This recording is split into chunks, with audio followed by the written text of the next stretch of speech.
What happens when leadership meets the arts? Multi-talented artist Nkumu Katalay doesn't just direct a band. He brings together musicians into ever-changing constellations. From Harlem to Kinshasa, he turns vision into action without rigid control. His leadership adapts, inspires, and connects. So how do you lead with clarity while embracing change and adapting with grace? Let's find out. Welcome to Rise to Lead, the podcast where heart-driven leaders come together to inspire and innovate. They will share actionable tips and insights that help you lead your team more successfully, advance your career or business as a leader, achieve greater impact, and experience deeper fulfillment. I'm your host, Regina Huber, guiding you through deep conversations about leadership that's rooted in service, freedom, and the desire to leave a positive mark on the world. Are you ready to create real change in your leadership, your career, your life? Join me for a complimentary Lead and Thrive session, a 60-minute one-on-one strategy session where we will discuss your specific needs and map out the next steps to lead yourself and others powerfully. Spots are limited, so don't wait. Visit transformyourperformance.com/Lead Thrive session to book your Lead and Thrive session today. Let's work together to make it happen. Welcome to the Rise to Lead podcast. Today, I'm absolutely thrilled to introduce you to a dear friend and music genius in my eyes, Nkumu Katalay from New York City, originally from Kinshasa, DRC. Nkumu, welcome. Yeah, thank you, Regina. Thank you for having me. We've been at it for a while now. Finally, we have the time. Yeah, exactly what I was gonna say now. Finally, we made it here, but it's always better late than never. And I'm really happy that you're here now. Okay, so I'm going to introduce you to our listeners, and then we get right to it. All right. All right. So Nkumu Katalay is an artist, speaker, multi-instrumentalist, and social activist committed to promoting humanity. Born in Kinshasa, Democratic Republic of Congo, he now lives in New York. Nkumu emphasizes the significance of Congolese cultures in modern history and founded the musical group Lifelong Project, which highlights positive narratives of Congolese culture through music and educational initiatives. He also established an Afro-Congolese dance program, gladly for me, offering weekly dance activities throughout New York for all ages in schools, businesses, and cultural centers. For Nkumu, music is a means to navigate the world and unify his identity's fragments. We'll talk more about that in just a little bit. And I know there's more, and it's all going to be in the description for everybody. So yeah, let's get to it because there's a lot. And, you know, I'm so glad we met a few years ago now already in New York City. And you actually persuaded me. I remember that very dearly as we were walking I was walking home from a dance class, and you had joined us at that dance class with as a percussionist, right? That was it. And you convinced me to start Ndombolo dancing. And we have been doing that on and off together, first in New York City, and then also while I was traveling or spending extended periods of time abroad, also online. But of course, the best way to do it is always in person. So again, welcome to the show. Thank you, Regina. Thank you very much. Okay, so let's talk about leading through music and culture and about building leaders one beat at a time. Are you up for that? Yes, I'm here for it. Yes. Awesome. So I have a few questions for you, as you may imagine.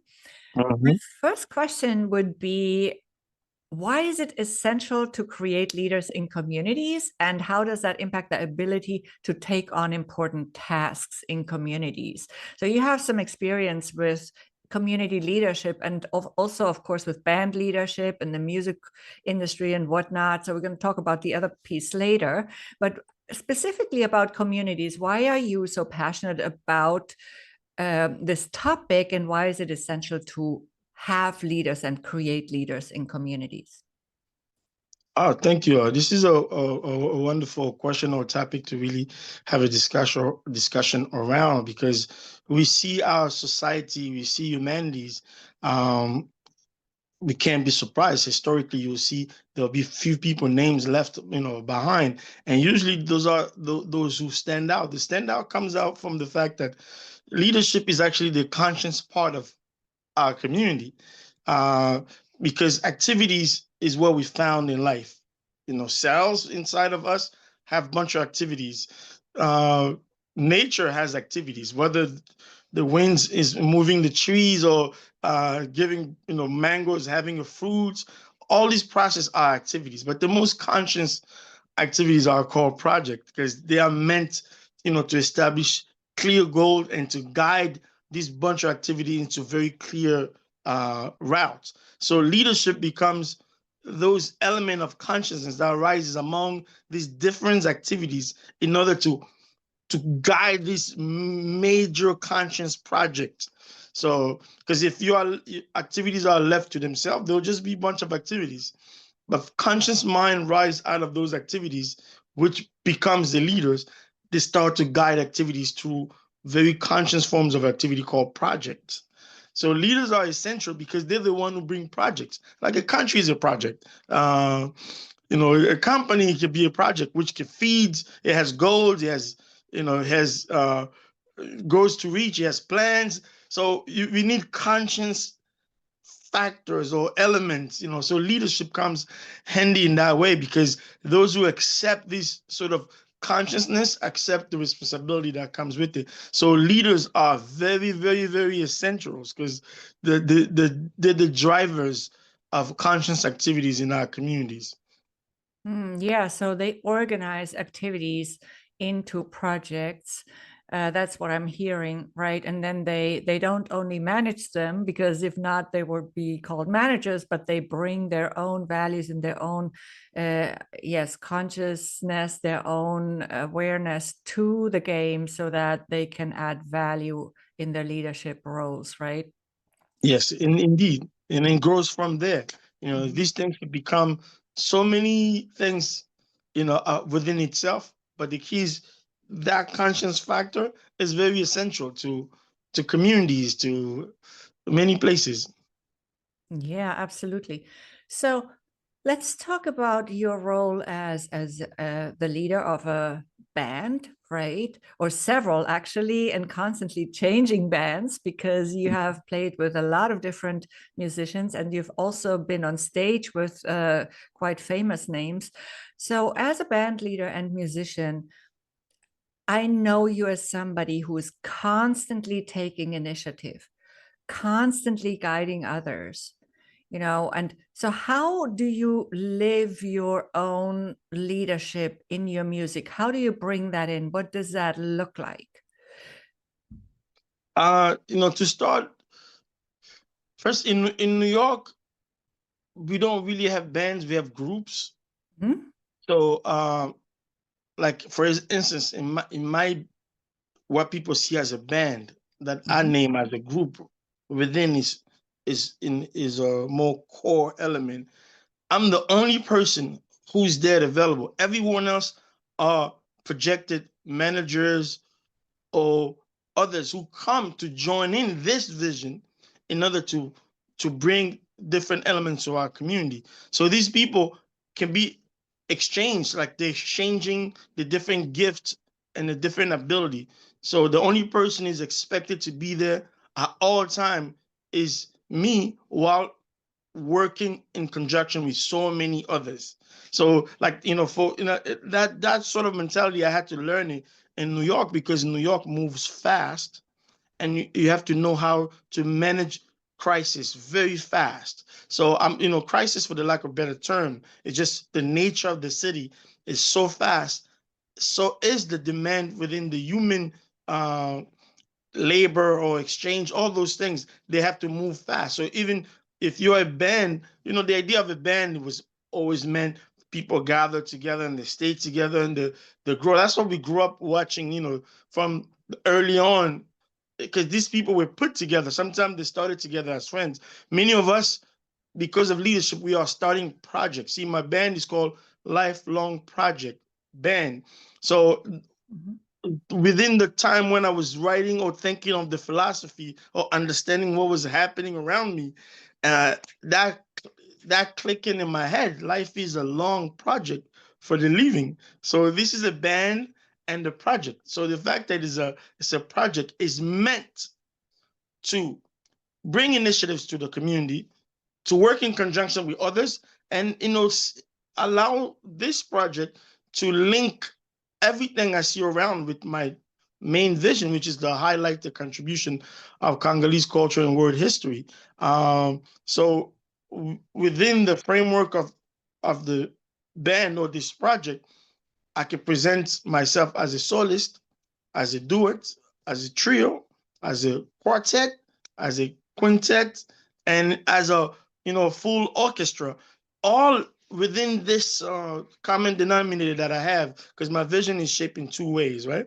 The training of leaders and establishing of both social and professional networking, and then the other aspect is to highlight the contribution of Congolese culture and world history. So music somewhere puts that debate in front hand. Through the band, we are able to sometimes collect all the young people, very good musician, but probably not well experienced in life.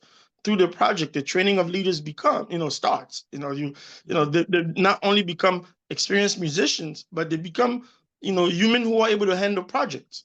Who are able to see music as an element that affects so many spaces or the arts itself. So that they'll be playing in a band, but they have to see the arts element, how it goes into our community to add a little support to our community daily lives. So it's like the whole thing is a band and a project, but the only person who's available there for several years. Many of you will see me, might think I have different bands.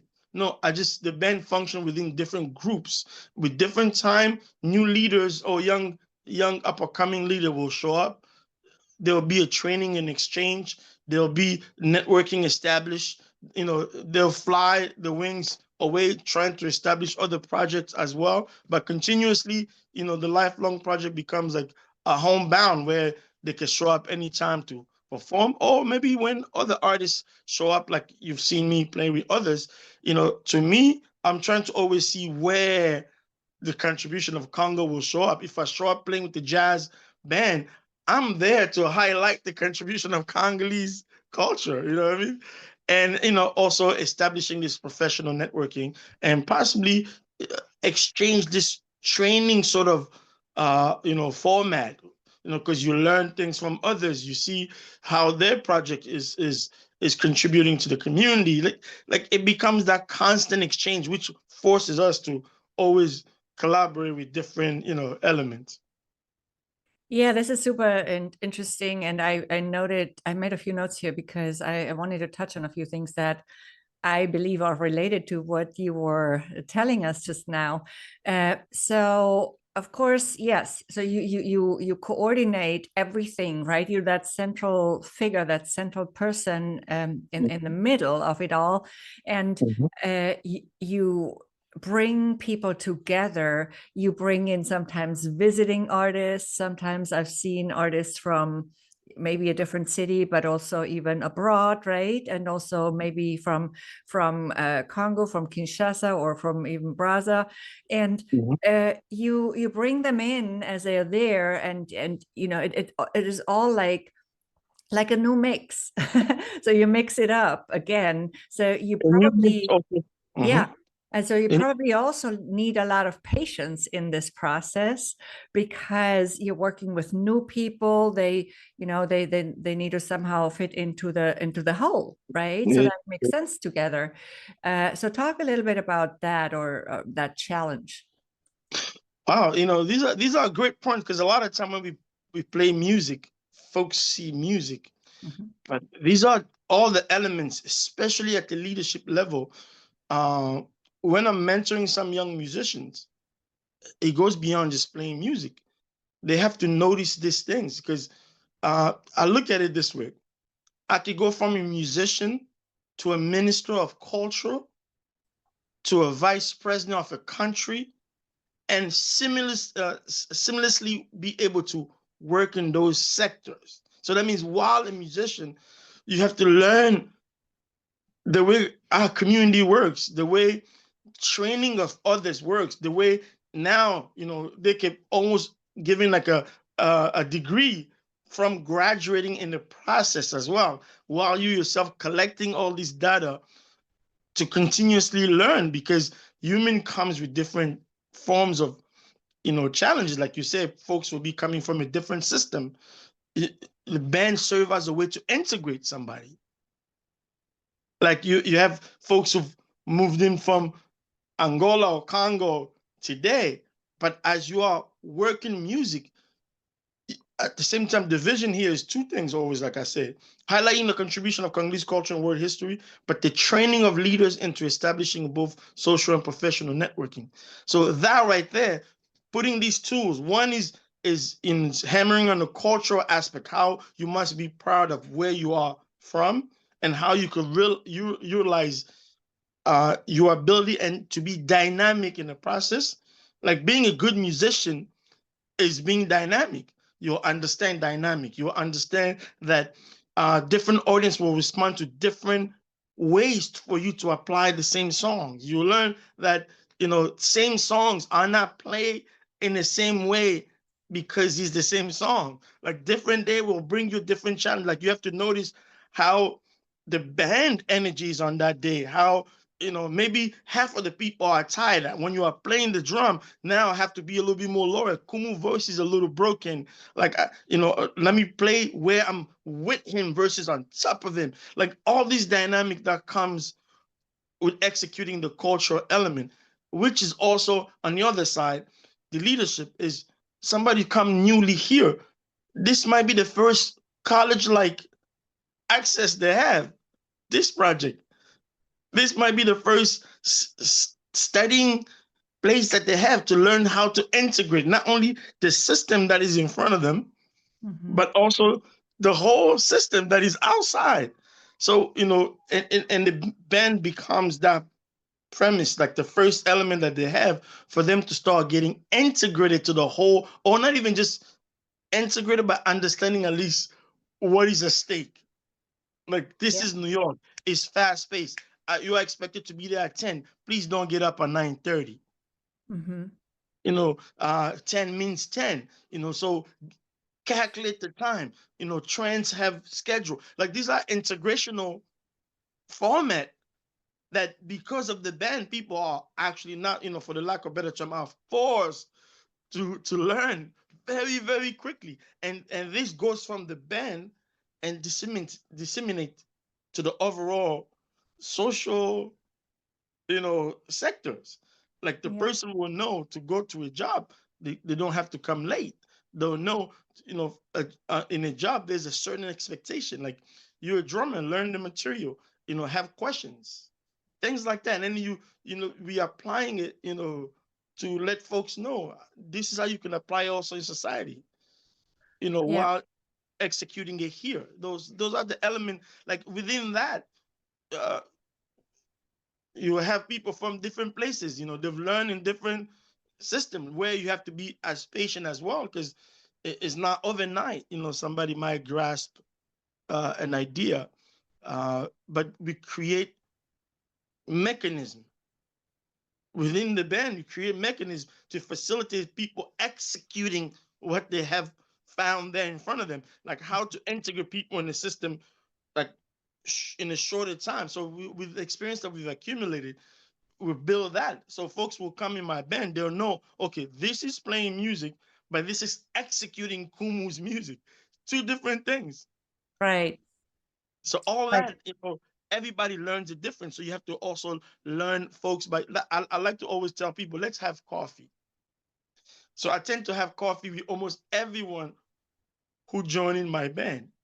We'll sit down, we'll talk, because I want to find out your natural ability to just be you, and to give me a sense of, oh, this person needs more visual to learn. This one needs more conversation to learn.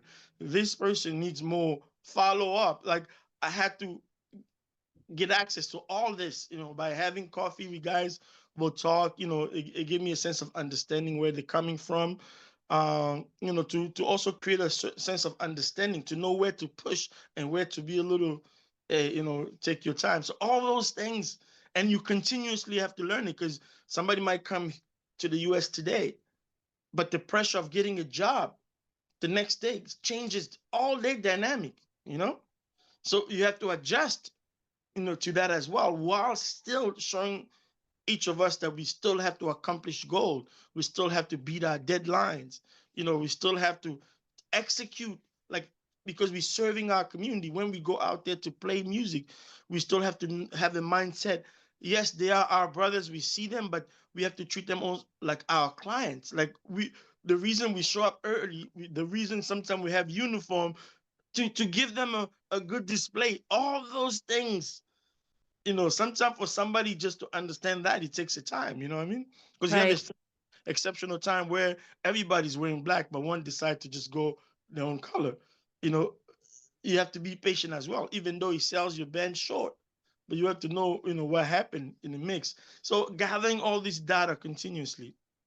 Right. So you're gauging everyone who works with you, so that you know how to best make it all work with the different personalities, the different characters, the different talents also, of course.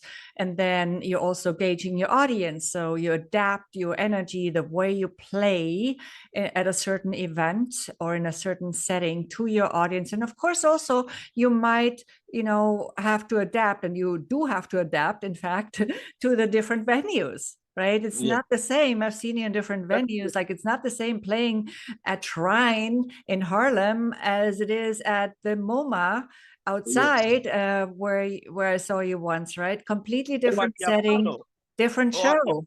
yeah, yeah.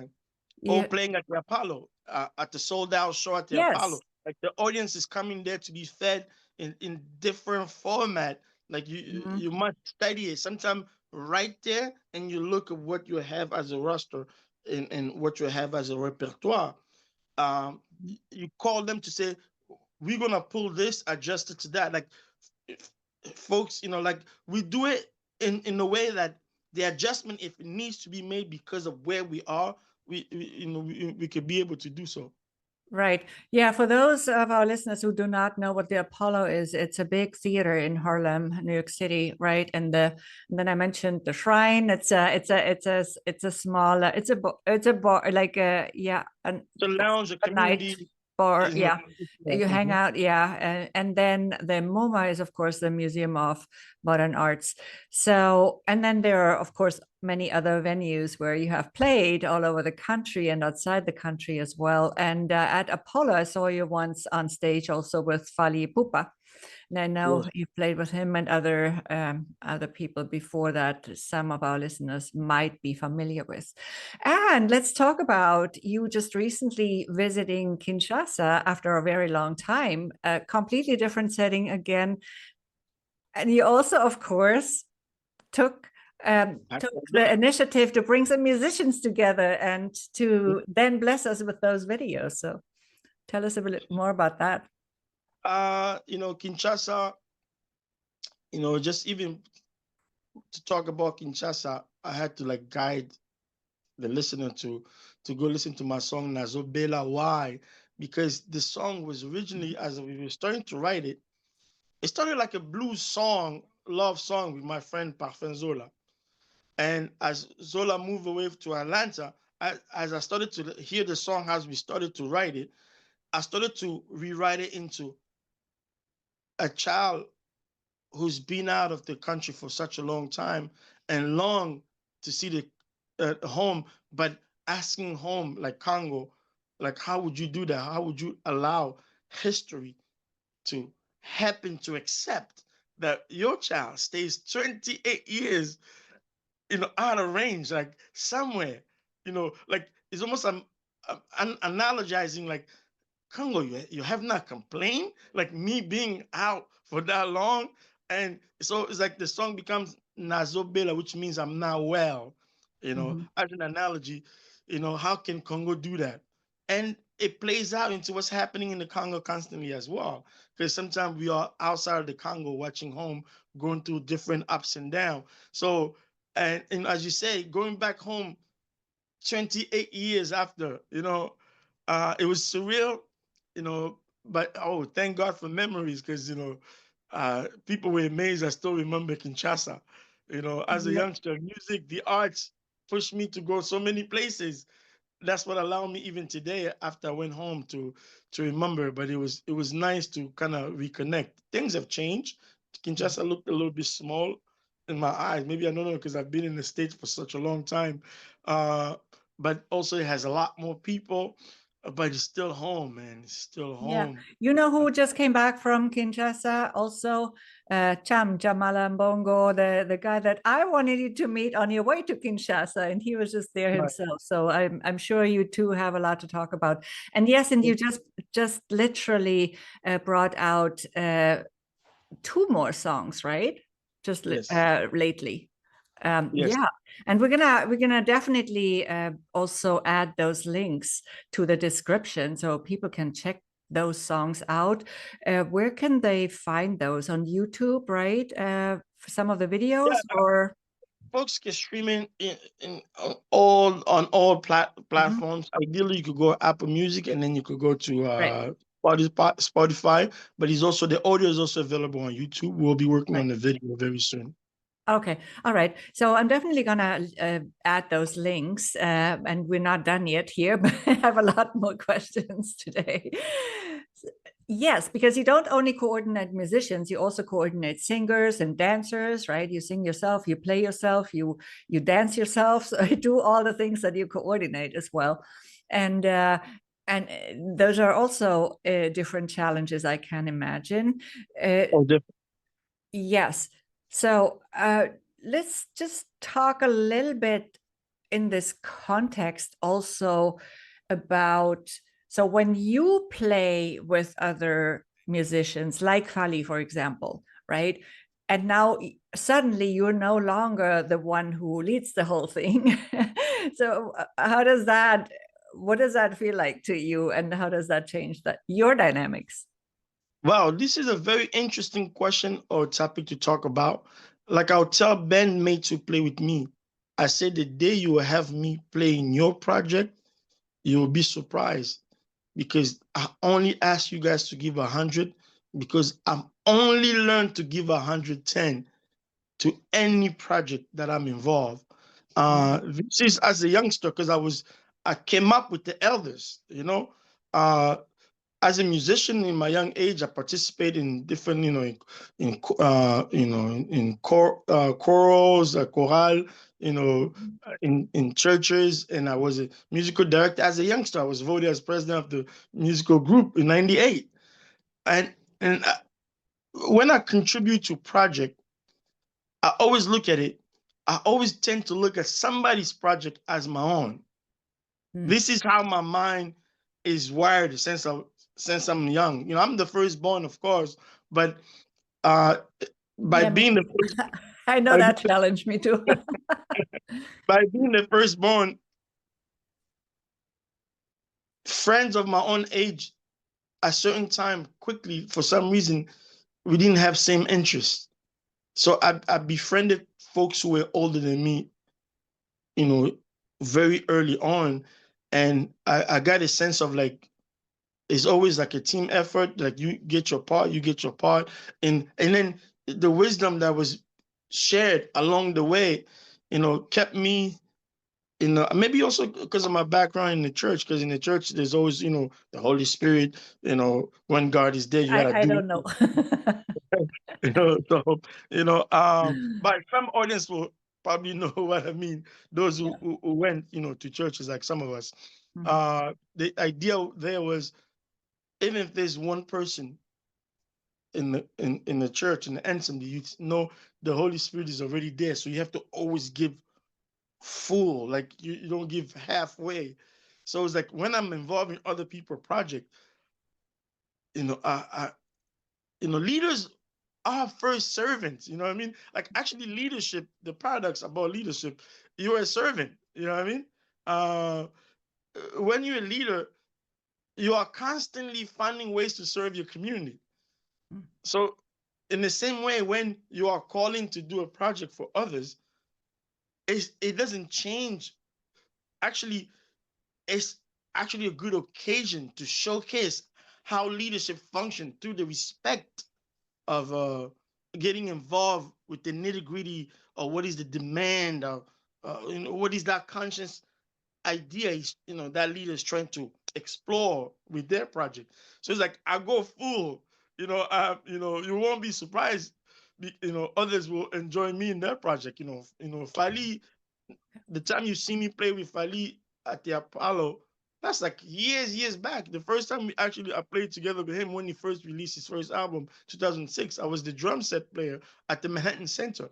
So it's like I was with the elders of Sukus, but I became a semi-musical director for that because I can understand his youth needs, and I've worked with my elders so much that I became the Pierre Angulaire, like the unifying factor for us to really work its project well.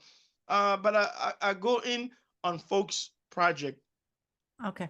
Fully Yeah, just I understand. Yeah, so you give your full yeah, if I said I don't know. Yes, I did go to church as a kid. I didn't want to though, and I never wanted to. So that's different. Okay, Kumu, you're always on the go, right? You're always rehearsing, performing, teaching, traveling sometimes as well, oftentimes during the night to get somewhere for a concert. So, what drives your energy and your commitment to music, and what drives this? Yeah, this passion of yours. Well, for me, it's always about that common denominator. Once you find your vision and you are driven by it, if I say my vision highlights the contribution of Congolese culture and world history, and I look at it, there's nobody else who's doing it but me. So that driver right there is enough for me, to wake up to see where Congo was or had contributed. Like, I see Afro-Cuban music. I want to see if, Congo also, our culture, sprinkled a little bit in those drums. And you want to be where the discussion is happening about, the triangle, shout to slavery triangle story, to understand where your people journey. So it's like it's so many angles that I don't have time to sleep. I have to find them, because I'm Yeah, driven there's a by. lot. Yeah. There's definitely a lot. And as you said before, people have other jobs oftentimes. Many musicians have other jobs as well, and they play with you. And so you oftentimes, of course, have to rehearse at night and it gets late and all these things, right?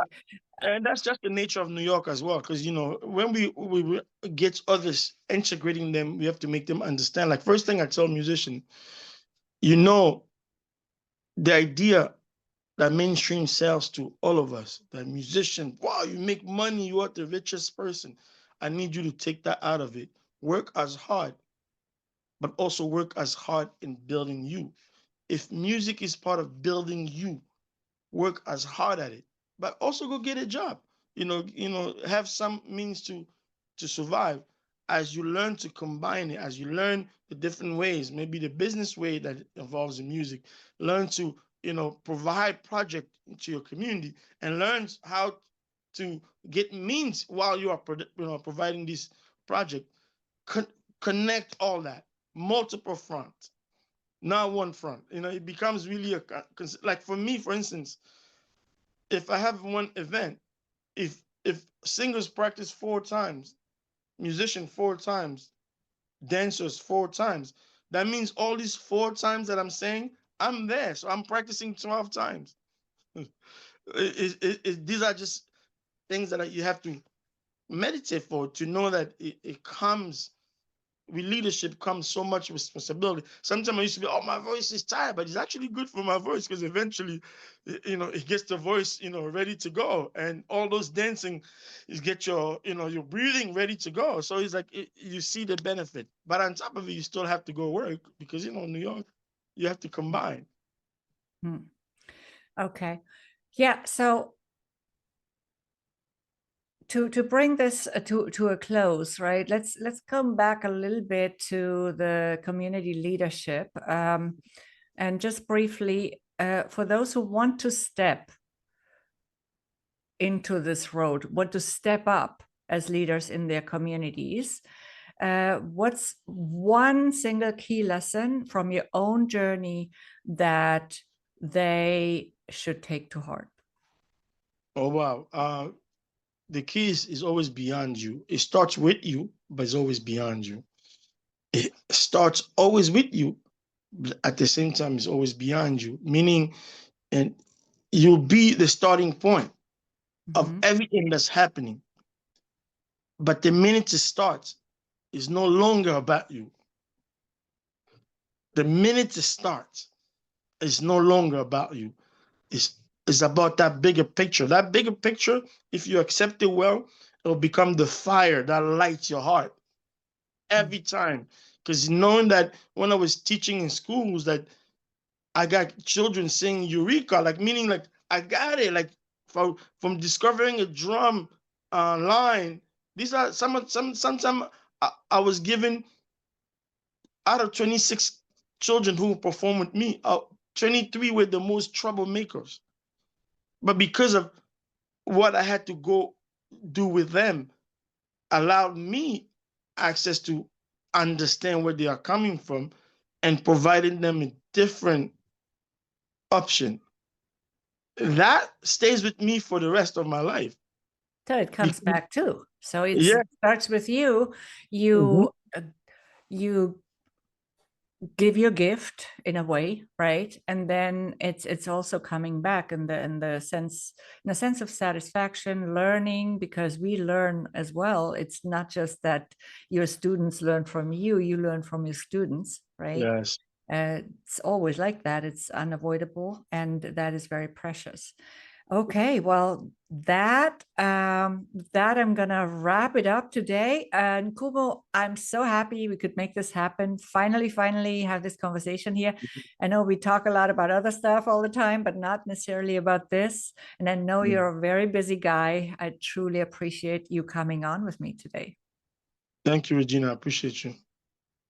Yeah, so, and if you want to live a freaking amazing life as a leader, or as a musician maybe, or whoever you are in your life right now, just like our wonderful friend Nkumu here, then check out my new book, Living My Freaking Amazing Life, Create the Life That's Perfect for You Anywhere in the World. You can find it on Amazon in English, or if you prefer, in Portuguese.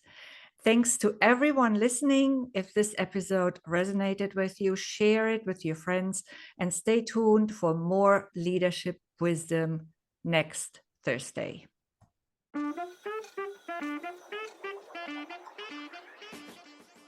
Thank you for tuning in to Rise to Lead. Keep shining your light, standing up for what's right, and inspiring others to step into their brilliance. If you liked this episode, please give it a 5-star rating and subscribe to the Rise to Lead podcast on your preferred podcast app. Until next time, it's Regina Huber, and in the meantime, remember to rise to lead.